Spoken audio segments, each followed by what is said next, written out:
Je vous salue au nom de Jésus-Christ, notre Seigneur. Ici, c'est Aimé Prosper Nitedjeka. Aujourd'hui, je vais partager avec vous un message qu'on va lire dans le premier livre des Chroniques, chapitre 16, verset 8 jusqu'à 15. Lisons.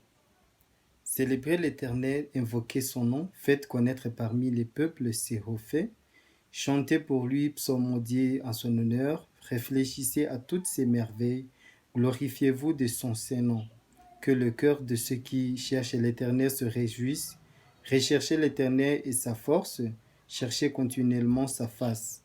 Souvenez-vous des merveilles qu'il a faites, de ses prodiges et des jugements de sa bouche. Descendants d'Israël, son serviteur, fils de Jacob, ses élus.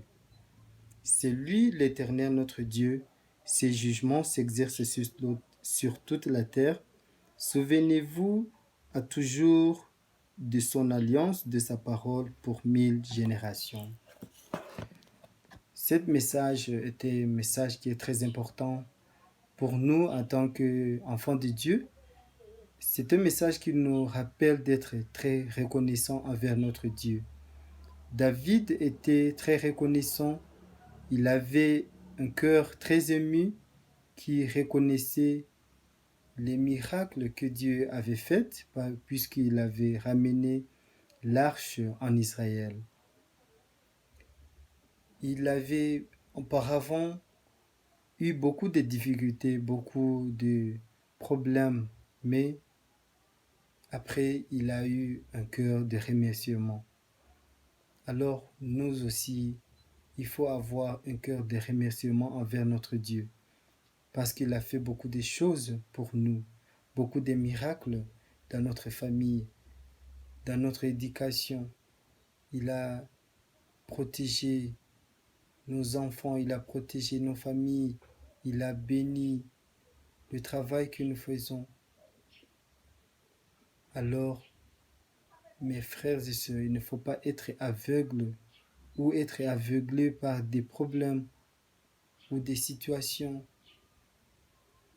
Il faut avoir un cœur qui est reconnaissant envers notre Dieu parce qu'il sera toujours là pour nous.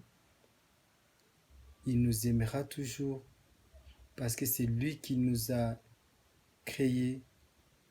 C'est lui qui a envoyé son Fils unique pour nous sauver.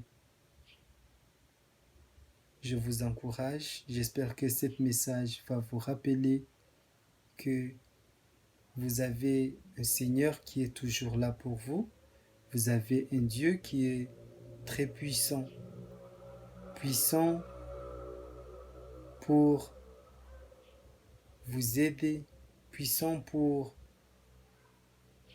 remettre en ordre les désordres qui est dans notre vie. Je prie pour que notre Dieu continue à vous bénir, que notre Dieu continue à bénir votre travail, que Dieu continue à bénir votre famille, que Dieu continue à vous protéger. Je prie ça au nom de Jésus-Christ. Amen.